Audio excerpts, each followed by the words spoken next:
Narito na ngayon po tayo sa Little Big Superstar. Pasensya na po sa pagkaputol po ng programa namin kanina sapagkat po meron po nag-breaking news na si Aaron ng SEQ daw po ay nasagasaan. Gusto lang po namin patunayan na si Aaron po ay hindi nasagasaan sa mga text messages, sa mga calls, sa mga chismis tungkol sa kanya. Ngayon po nandito siya para manood po ng Little Big Superstar. Aaron, ano masasabi mo sa mga issue? Huwag kayong maniniwala doon kasi pangit yun. Okay, thank you, Aaron. Ngayon, balik na tayo sa Little Big Superstar. Kasama po ngayon ni Ronnie ang kanyang nanay na si Apple. Ano pong masasabi niyo po ngayon pong nakarating ng Grand Final si Ronnie?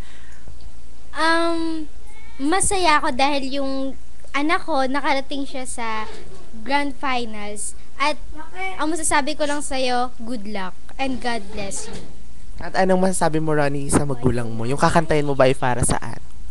Para sa kanya po, hindi lang po yung kanta, pati rin po yung laban na to para sa kanya at para din po sa sarili ko, syempre. So, hindi ka naman si Manny Pacquiao?